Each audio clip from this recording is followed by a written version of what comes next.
early fall, it's an active time in our garden. We're busy removing declining summer vegetables and flowers, maybe, and this is a good idea, cleaning up debris from the garden beds, maybe adding compost and mulch, and then planting either a cover crop or a cool season vegetable.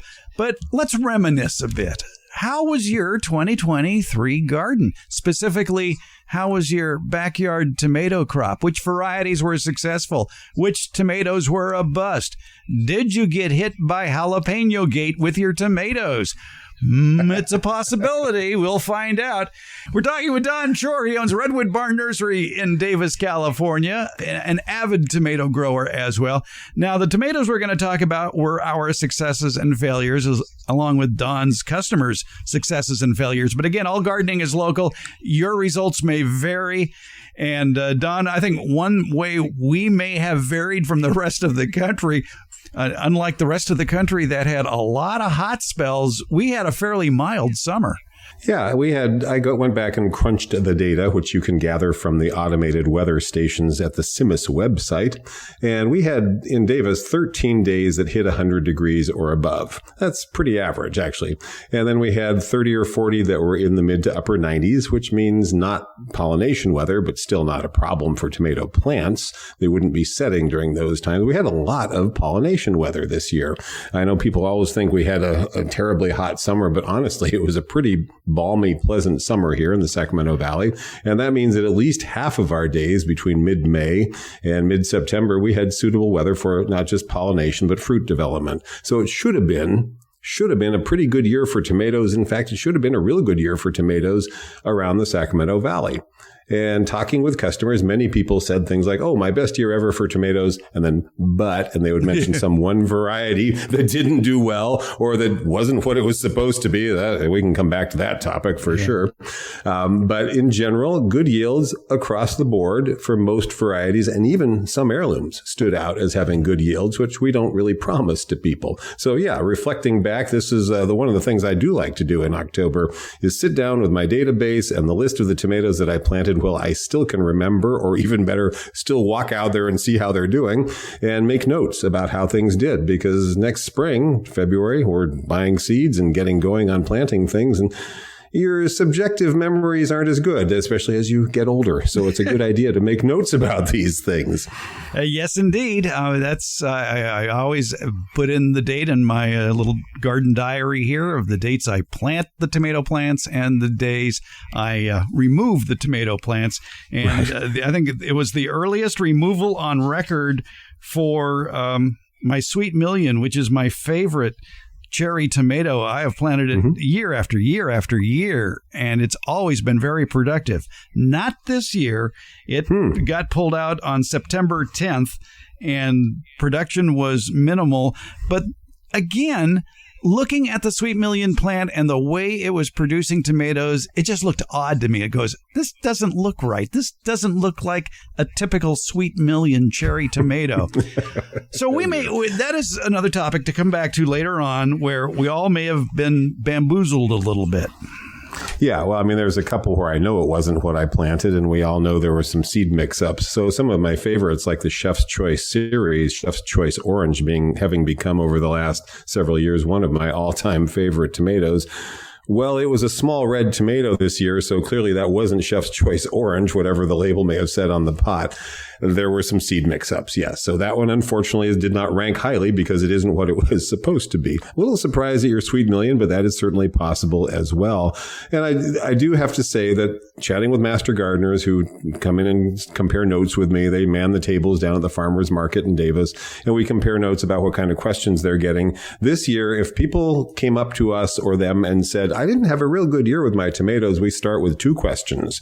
One, are you using a drip irrigation system? Two, do you have raised planters? Because those were the common factors in plants that didn't do well. Not because of drip irrigation per se, not because of raised planters per se, but because of the issues with those two things. Not running drip systems long enough, so they weren't watering enough. And raised planters have the advantage of early planting, but the disadvantage of simply not retaining moisture and not retaining nutrients. So those are two two factors that I think were a problem for a lot of people this year. Most summers we can just blame it on the weather. You didn't get a good yield. It was too hot. But this year, the weather was very cooperative, except for a very cool start that a lot of people did comment on. If you planted on Fred Hoffman's birthday this year, it was a little chilly back then, and the soil really wasn't up to warmth, so things got off to a slower start. But they did catch up and do well in general. But not if you weren't watering deeply, and not if you didn't have enough nutrients and moisture retention in your soil, which is a common problem with raised planters. Actually, I did a little Don Shor tip on my tomatoes this year. Because, if you're in the habit of starting your tomatoes from seed, you might be doing that in January and February, and I usually time it to go in around April 28th. But usually, and this isn't a surprise, the tomatoes need to get in the ground way before April 28th because they're getting a little cramped. Well, you offered the suggestion. I think it's a very good suggestion, too, for people, especially if you go to the nursery and buy a 6-pack of plants and you don't plan on planting them for a while. Pot them up, move them up to 1-gallon containers, and they will be a stronger, sturdier plant that will adapt to the situation a lot easier than those little cramped, squeezed plants. Yeah, keep them moving. I mean, that's really important for any vegetables that you're buying. It's true now in the cool season as you're buying some of the cole crops and things to go in the ground. Those little cell packs don't have much root zone. And so getting them into whatever is the appropriate bigger container. And with tomatoes, they're so vigorous. And you can put them into a black 1-gallon nursery pot, put that out in a sunny location in middle of March or April, and it'll warm up and the plants will grow quite vigorously. And you'll have an 18 to 24 inch plant when it goes in the ground. It'll be growing along just great. And my experience is that with soil at the right temperature and proper management of irrigation, it doesn't miss a beat. They go right in and they just take right off from that. Much better than trying to hold little 4-inch pots on your porch until that perfect planting day and having them get increasingly root bound. So I'm glad you adopted this practice, and I highly recommend it. Keep them moving to keep the roots growing, keep the tops growing, and don't worry if they're getting tall. That's okay. You're going to drop them down deep. I like to joke I want to drop them down below the gopher zone, which is about the top 12 inches. That's where gophers are really active. So, hey, if I can drop it below that, I'm that much ahead of them, too. Well, I did that test a little bit more in depth this year. Back on April 7th, I planted plants twice. I planted them straight from the 3-inch container into the ground, and then that was on April 7th. And I took another one of those same plants, but put it in a 1-gallon container. And I planted those on April 28th, my birthday. So which produced tomatoes first, the ones planted on April 7th or the ones planted on April 28th? Turns out the first tomatoes that appeared came on the ones that were from the transplants, from the bigger containers that were planted 3 weeks later on April 28th. The more mature plants. Right. Yes. Well, that's good. That's a nice little test right there. And I am concerned about April 7th this year. The soil is still quite cold. And it was very cool through spring for the most part, which a lot of people kind of forgot about. We like to give these rules of thumb about a particular date or, follow a particular pattern. But soil temperature is really arguably the most important part of it. And it was still kind of chilly back there in early April. I've got a customer who always plants March 15th. He's an older guy. I'm not going to argue with him. It's worked for him for years. He covers them with little hot caps if it gets cold. And he complained to me that they just didn't take off this year. Well, I'm not surprised. March 15th is too early, in my opinion, to begin with. And then add on, very cool month of April and even into May. They would have been better off sitting in containers, the right size containers, a bit longer for sure. Well, because I have raised beds, I wasn't too worried about soil temperature. When I planted those on April 7th, the soil temperature in the raised beds was 50 degrees, which is the minimal temperature necessary. Yeah, bare minimum, yes. And by April 28th in the raised beds, the soil temperature had risen up to around 60 degrees.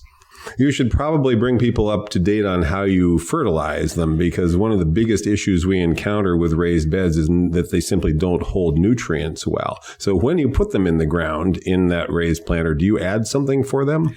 This is what I do in the fall. After I've taken out and cleaned a bed, I'm in the process of it right now. I will mix in a 4x8 bed, I will mix in 3 cubic, probably 7 cubic feet of worm castings and just work that into the soil. Then I will get some organic compost and top the soil with that. And then on top of that compost, I have shredded leaves that go on. And I've kept shredded leaves now in a Smart Pot compost bag, which is a 100-gallon bag. So I have a ready-made leaf mold ready to go on those beds. And so that improves the soil. It improves the moisture retention. And, of course, it's building up the soil biology as well.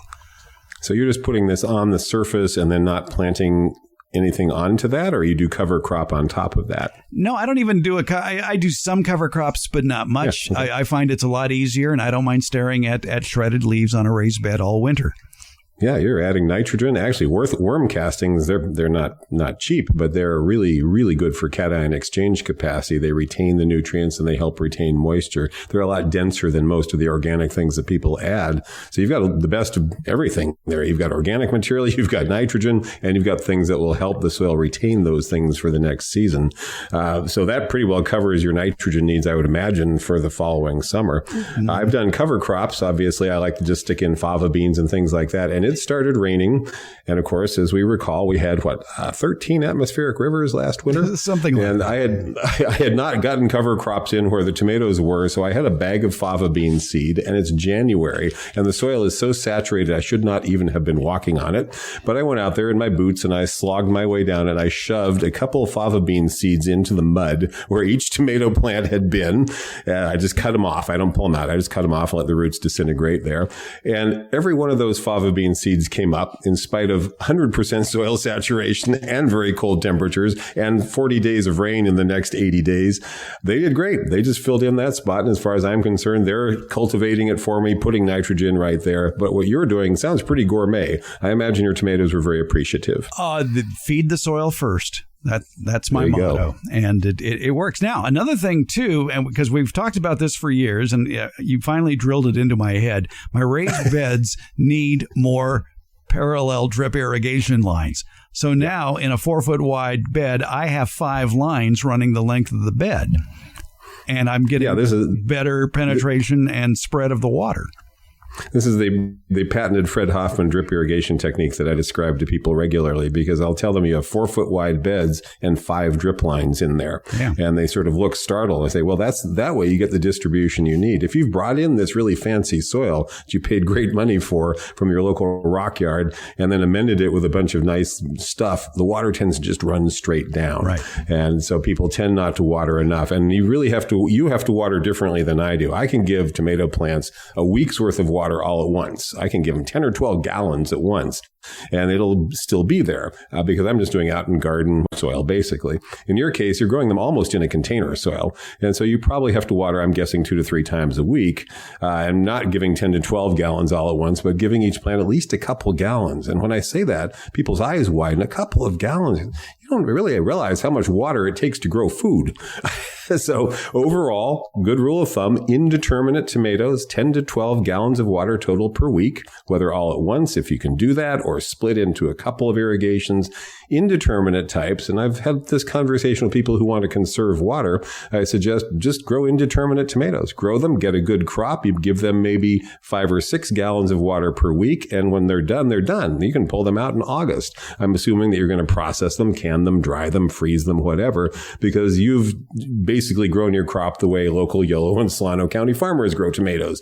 A whole crop all at once to then put by for the winter and for the following spring. And you can use less water in that case. But the common problem we're hearing is people trying to cut way back on the watering, and then the poor plants barely grow and they barely yield. Right. So you do have to give them a lot of water. If you want to conserve water, grow one really good tomato plant, not 10 poorly watered tomato plants. I think you'll be happier with the results. Or move to some place where it rains in the summer. Well, then you have disease problems. Yes, yeah. we live in a pretty good place for growing tomatoes here. So, but I think we were here to talk about tomato varieties that succeeded or failed. Yes. And I will say my number one producers, and this I love to tout this one for gardeners who are kind of casual out there and just want a whole lot of something, and maybe I call it the empty nester tomato. You know, they used to grow 10 or 12, but they just want one. They want to travel. They don't want to have to worry about it.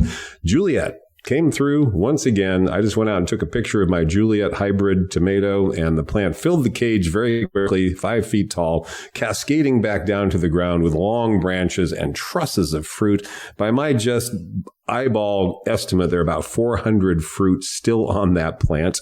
And these are these little meaty, they're sauce tomatoes, but really you can use them for anything. I mean, they're like cherry tomatoes, just more elongated, extremely productive, extremely disease resistant. All America selection from, I think, 1999 or something like that, and has really taken off because it grows well everywhere. Very disease resistant, very productive. So Juliet wins the volume award this year. Did you have much cracking issues with Juliet? It does if you don't water it carefully. There's so much fruit that even if a quarter of them split, it's not a big deal. But yes, that can be an issue. As they're in their fruit expansion phase, if there's any drought stress, then they will continue to try and expand and burst. And so you do have some of them split. It's such a high yield that it's not a huge issue, but it is a watering related phenomenon. And it's just, anyone can grow it anywhere is what it seems. It's one of those ones where if someone comes in and they're a new gardener and they want to know what's a really good tomato, and I'm thinking this person doesn't actually even know how to water or anything, let's make sure they get at least one cherry tomato and at least one Juliet and at least one good hybrid, and then they can have fun with all the other varieties that are out there. But if they get a couple of those, they're sure to have a good yield. 2 hybrids that you have recommended over the past few years. I have planted now for 3 or 4 years in a row. New Girl and Valley Girl, which I guess are related to Early Girl. Yep. Valley Girl is an attempt at replacing Early Girl with, I think, a open pollinated. New Girl, I can't remember now off the top of my head whether it's open pollinated or hybrid. I can check real quickly here. It's from Johnny's Seeds, and mine have outperformed Early Girl. So that's a tough mantle to try and steal. Yeah. Early Girl is very reliable everywhere, especially in California. New Girl does outperform it. Very similar fruit, another 4 or 5 ounce red round tomato, really good flavor. I'll say this one thing, it's got a tougher skin, and in some ways that's an advantage. I mean, some people don't like a tough skinned tomato because they're trying to make sauces and they don't want all the skin in there. But you know something about tougher skinned tomatoes? They can take direct sun better. They can take rainy weather better. We hit the dew point several mornings a couple weeks ago, and some of the other tomatoes started spoiling out in the garden. New Girl was just fine. We got some rain the other day over here on our side of the valley. No problem there either. As we get late in the season, some of your tomatoes will be spoiling as they're ripening, not the tougher skinned ones. And New Girl is in that category, as is Champion, and Lemon Boy is another one. They'll be hanging on there in November. So they're good ones to have just for that alone. And here's the other point. Really good flavor and very good productivity on New Girl. How was your Valley Girl this year? Valley Girl was so-so. It had good early production and then decided to stop for the season. So I gave it a B- just because it was very prolific early on in the harvest season during July and August, but then it stopped. New Girl still in the ground, still producing. I agree with your ascertainment of the New Girl's tougher skin is good comment, because obviously if it... At this point in the tomato season in mid-October, if they're still on the ground, they're winners. Yeah. Oh, yeah. If they're still out there and not rotting as they ripen. And this is something I've taken to recommending to people. If you have a variety and you've been having problems with it softening, or you go out there and they seem like they're spoiling as they ripen, pick a little earlier. Once we start getting into late August and September, it happened this year earlier than usual. Normally it's later in September. We hit the dew point, which is, by the way, for people listening in other parts of the country, we don't see dew here between about mid-May and almost October.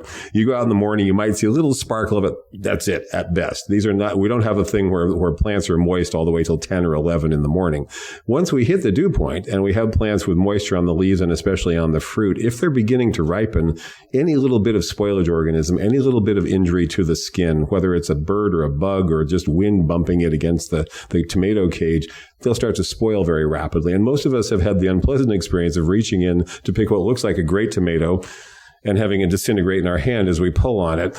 If that's a problem with a variety that has a thinner skin or is a really big fruited one, pick them before they're fully ripe. Pick them when they're turning color. If rain threatens, if extreme heat threatens, if we have a lot of morning dew, or if you're in a foggier zone where you have fog into the morning, pick them when they're midpoint on color, and you can let them ripen on your kitchen counter. I have them sitting right now. I've got about 20 tomatoes on a dish towel on my counter that I picked over the last few days. ways. They were not fully ripe, but they're ripening inside, and I can monitor that. That way I don't go out there and find this was the day the ground squirrels discovered that tomatoes are edible, or this is the temperature. We're going to be 49 degrees in a couple of mornings. That's the coldest we've been so far. That can be cold enough to cause some spoilage organisms to get in. So you can ripen them on your counter under more even conditions. And if a heat wave threatens, I really suggest this. If you've got a lot of fruit and it's facing to the west and you hear we're going to be over 100 degrees for a couple of days, pick the ones that have some color already and you'll be a lot happier because they will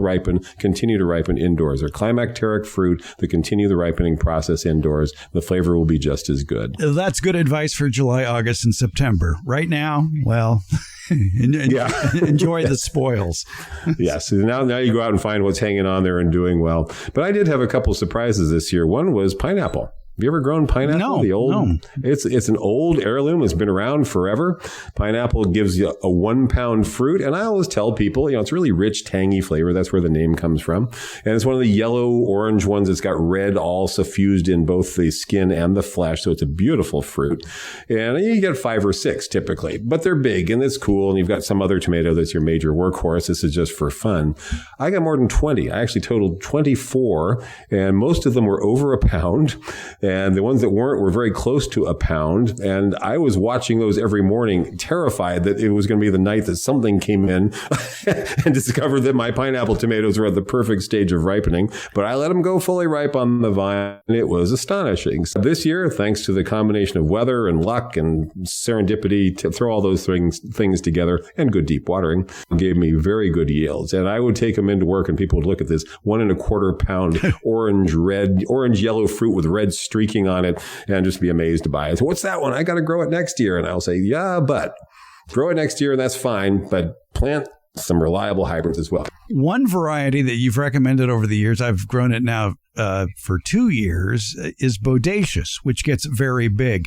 But I noticed it is susceptible to cracking. Yeah, we had issues with it, with the weather fluctuating. Bodacious did very well for me again. My yield was not as high as always, but it's definitely still up on my top 10 list. Bodacious, Rugby, 2 new ones that have come on the market in recent years. I've tested them now for several years running, and they've been consistent. So that's a very good one. And when people want a beef steak type tomato, which is a long conversation because there's not really a beef steak tomato anymore, but there are beef sounding tomatoes like Beef Master and things like that. They're not really tolerant of our conditions here. Someone's asked me for a slicing tomato when they ask for that. They want one with a lot of that connective tissue that makes a whole slice hold together, a nice meaty texture, as they call it in the business.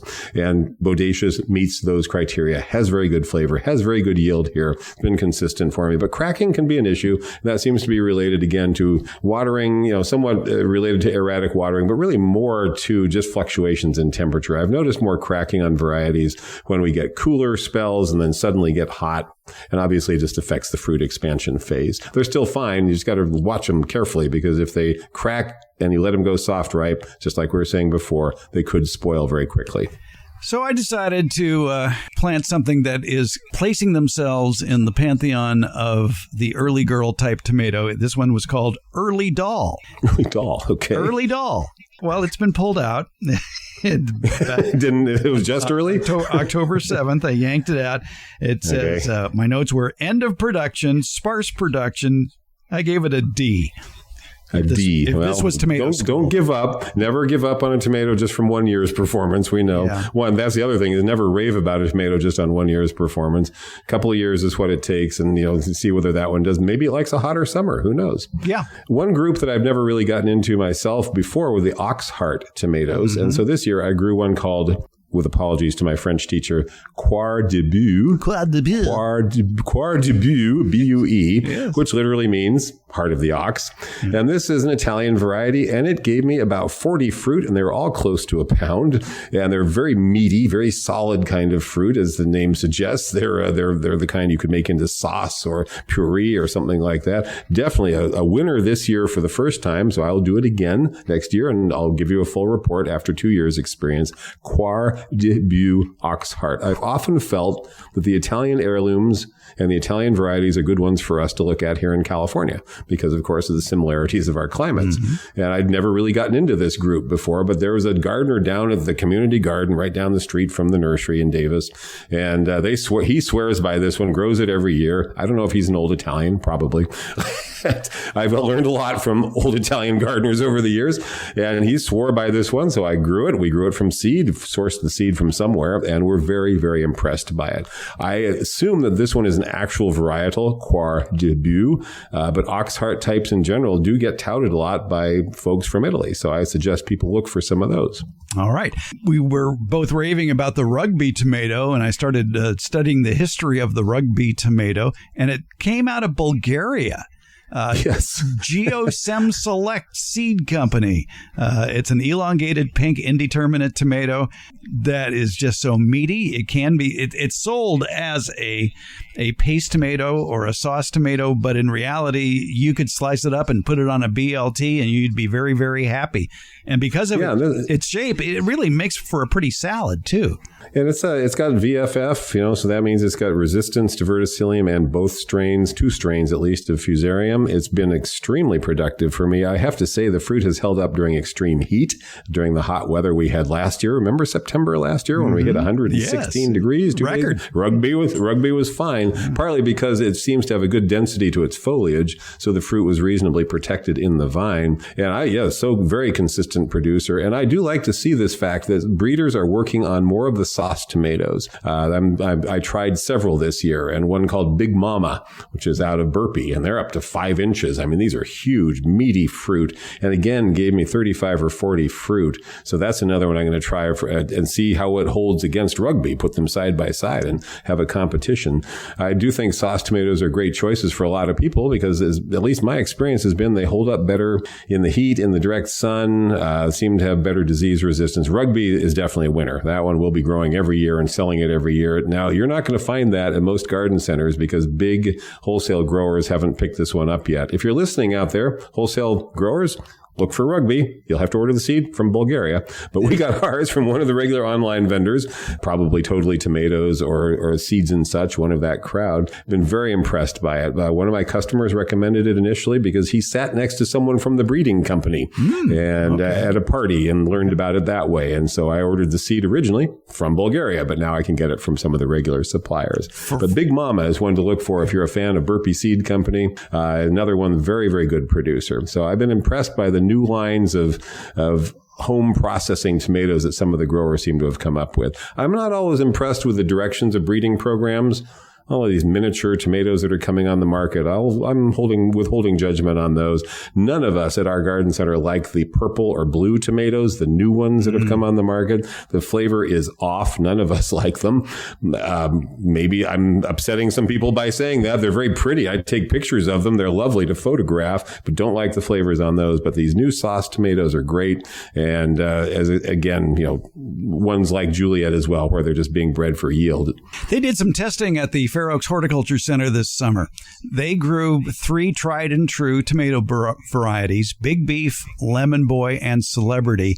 And they planted those varieties, newer, alleged improved varieties, Big Beef Plus, Lemon Boy Plus, and Celebrity Plus. The results were mixed. During a 30-day period of harvesting in July and August, the original Big Beef tomato plant produced 84 tomatoes with an average weight of 15 ounces. Whoa. Big Beef Plus, however, only produced 75 tomatoes with an average weight of 8 ounces. That's almost half. And Interesting. The taste testers, though, preferred the taste and texture of Big Beef Plus. Both Lemon Boy and Lemon Boy Plus tomatoes were harvested to about the same number, 132 to 111. The size was about the same, about 7 ounces. And Lemon Boy, though, was preferred by the taste testers to Lemon Boy Plus by about a 3-to-2 ratio. Celebrity Plus produced 50 pounds. The Celebrity produced 40 pounds. And they're both about the same size of tomato. And 71% preferred the flavor of Celebrity Plus, but they preferred the texture of the old Celebrity. And the big difference, they said, was the size of the plant. The original Celebrity, because it's a semi-determinate, stayed compact, about 3 or 4 feet tall, while Celebrity Plus got over 5 feet tall. Oh, so Celebrity Plus is actually probably indeterminate. It sure sounds that way, doesn't it? Yes. Yeah, and well, semi-determinate was a term that was applied to Celebrity when it came on the market and did not have a meaning before that. So I think they made it up for that particular variety. Celebrity is an incredibly popular variety that I don't like. And I don't, part of it is that the plant is not vigorous. It yields well, no question about that, but there's not a good density of foliage. I get more sun scald on Celebrity tomatoes than any other variety. It yields very well. It's thin skin, so it cooks down real well. That's all true, but generally speaking, I've just had more problems with it. So I will jump on the Celebrity Plus bandwagon, but I'm not sure what the plus is that's been added, because it's got every disease-resistant gene already built in. So I'm not sure what they've added with this new iteration of it. Perhaps resistance to another strain of fusarium or something, or what is the plus all about? More branches. More branch, more foliage. There you go. Yeah. The big disappointment this year, and we need to talk about this Jalapeno Gate Plus, if you will, where people are getting a lot of surprises. And my favorite small tomato, and it has been for years, is an heirloom called Gardener's Delight. It's bigger than a cherry tomato. It's called a grape-sized tomato, but it's been prolific in past years. It's guaranteed to give you tomatoes first, probably in June, and last all the way, if the weather holds, through Thanksgiving and beyond. This year, that plant is out because it wasn't Gardener's Delight. I should have paid attention to the picture on the packet that said Gardener's Delight. It was a picture of a standard cherry tomato, and that's what that plant was. It was a standard, run-of-the-mill, Sweet 100 kind of cherry tomato that wasn't very productive. I just felt bad that I wasted space on it. Somewhat frustrating year from a retail standpoint to have had this problem, this seed mix-up that apparently was way at the highest level of our industry. I mean, it was at the seed level, not at the bedding plant level. Yeah. We always have someone who, there's labels mixed up or something in the flats. Customers move things around. No, this was a kind of across the board. I posted a comment about this when you first mentioned it to me mid-season, and someone said, well, that's why all my jalapenos are bell peppers. Yes, that is why all your jalapenos were bell peppers. That is why my Chef's Choice orange was actually something else entirely. It was a seed mix-up. And at least I can say we didn't do it at the retail level this time, but it was very, very frustrating. And, these are some of our favorite varieties that were affected by this, unfortunately. Mostly peppers, but apparently tomatoes as well. I don't know which company to blame it on. I don't think we will. I'm hoping they've tightened up their procedures, shall we say, for next year, because that was, fortunately, there was publicity about it. Otherwise, we'd be sounding as though we're trying to make up some excuse for why you got the wrong bell pepper or the wrong tomato. Yeah, that was very frustrating. Yeah, and I have a funny feeling this is the tip of the iceberg, that there have been plenty more. And I've heard that, too, from listeners and people that I meet at the community gardens, horticulture centers. They're disappointed in that what they thought they were getting, they didn't get, that it didn't look anything like what they were promised. Right. Sometimes if it's just yield or fruit size, we assume that there is a problem with the gardener. But if it doesn't look anything like what was promised, it was a problem with the nursery or the grower or the seed supplier. I was to grow some really weird tomato. And, some of these things that we got by accident were definitely strange. But there was one I planted. Did I send you a picture of Risentomat? Risentomat is a German, as it sounds, variety, which looks like a cluster of grapes. That's small. And it's one fruit that looks like a cluster of grapes. Yes, you did send me that picture. Yes, it looked like a pregnant tomato. Indeed. And I saw the picture on the catalog, and the young man who helps me make these decisions looked at it and said, well, that's weird. And I said, yeah, that's weird. Let's grow it. So we did. And each fruit is about 3/4 of a pound. And it looks like you've fused together a bunch of elongated cherry tomatoes into a single fruit. And the way people eat this is apparently they'll split off a piece and eat it. And it is interesting. I suggest for tomato aficionados out there that you look for this one and try it. I'm probably not going to grow it for sale because it's too weird for that. Raisin-Tomat, and we found it at one of the seed vendors out there. It's very rich flavor, very tangy, very rich. I went ahead and went to the hassle of cutting out the stem and cooking it down into a sauce, and it was very seedy, so I strained all that out. It was one of the richest flavored tomatoes I've ever grown, once you can get past the fact that it's one of the weirdest looking tomatoes you'll ever grow as well. So for the 5% of you out there that like to grow really weird tomatoes as well as good tomatoes, try Raisin-Tomat next year. And I also want to mention Brad Gates, the Wild Boar Farms, and there's a couple of his that are standards for me. And there's one that he's dropped from his production in the past. I think I've single-handedly got him to keep going with it. Sweet Carneros Pink is a very productive, huge producer, great flavor, cooks well, eats well, and just the only reason it doesn't sell real well is it's not red. It's pink. In my experiences, pink tomatoes, even from the picture, just don't sell themselves as well. This is one you should look for, and you should ask whoever carries your Wild Boar Farms tomatoes to ask him for it so we can keep that one in production. I'll pass that along to Brad as well. But his red furry boar was another great yielder for me this year. And the one that's going by a couple names, Michael Pollen, which is a very unusual looking fruit. I grow it every year. It gave me probably 80 fruit. They're small. They're about 3-ounce fruit. Very sweet, tangy, and very, probably one of his most unique varieties. And it's being sold under a couple different names. I gather in other parts of the country, they sell it as mint julep. Not sure why. Michael Pollen is what we sell it as on the coasts. He's the famous author. And I suggest you look for that one as well, because he still has that one in production, and it's always been a very consistent performer for me. So what's on the horizon of different tomato varieties that you'll be planting next year? Well, I'm looking at all these new dwarf tomatoes. You've probably heard about the Dwarf Tomato Project, right? Which is sort of an open-sourced breeding project. And some of these are filtering into the trade. Well, Brad is growing some of them. He gave me a couple to try. One of them was a version of San Marzano that he called Mini Marzano. Okay, this plant grew to about 14 inches by 14 inches, produced about 40 fruit, each of them the size of your thumbnail. Great flavor, but that's a little small for me. So I'm, again, withholding judgment on some of these dwarf tomatoes, but they do have potential. I mean, there's always been a market for small, compact tomatoes for the home gardener who only has a planter box or something like that.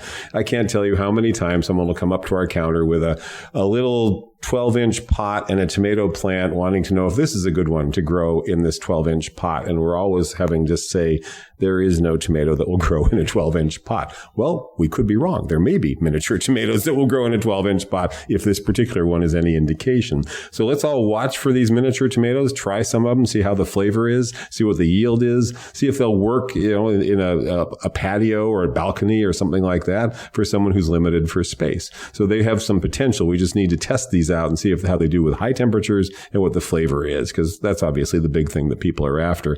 That one didn't really impress me in terms of flavor or anything like that, but boy, it was miniature, and it certainly did produce in a small container. So there's some like that. That's something to watch for, some of the miniature type. So we'll keep an eye on all the new varieties from the big breeders, of course, and I noticed they're continuing in the direction of hybrids with heirlooms. They're trying to get hybrid vigor and productivity on heirloom varieties. All right, let's keep trying those. That's good to have more disease resistance in what would otherwise be considered an heirloom tomato. But I really think the direction of the sauce tomatoes is the one I keep coming back to, because every one I've tried, every new one. Super sauce is another one I did. I mentioned the Big Mama earlier.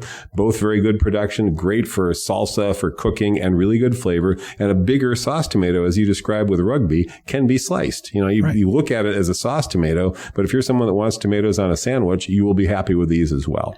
Yeah, I think the days of Roma and San Marzano just might be limited.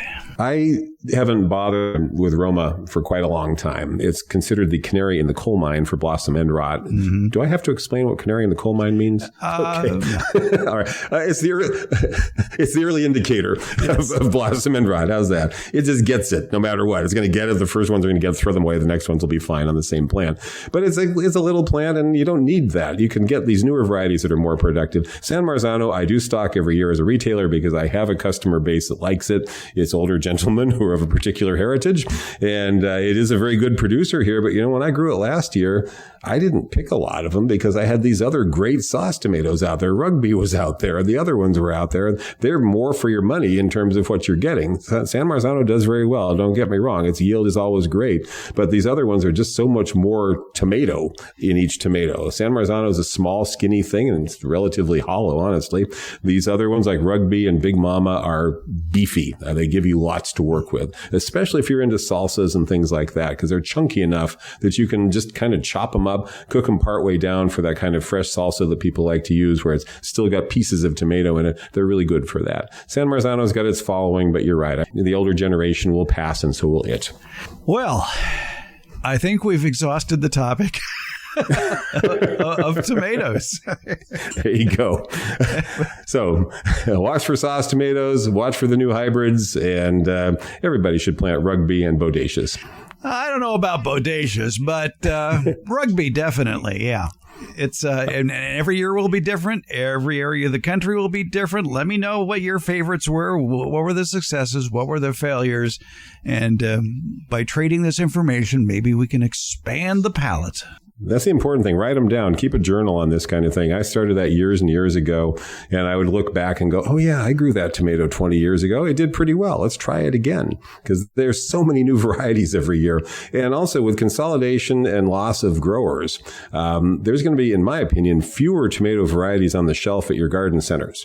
This is something I noticed this year. A lot of hardware stores that aren't really nurseries didn't have a big vegetable selection this spring for one reason or another, and they didn't have a lot of diversity in that selection. So the way to get the really unusual ones is start your own from seed or go to an actual garden center. Yes, and get yourself a greenhouse too. That works too. That helps. All right. Well, I hope everybody had a very tasty tomato year this year. And of course, we look forward to a tasty 2024 tomato year as well. Don Shor will help us along the way. Don, thanks for all the tomato knowledge. Always good to be here. Thanks, Fred.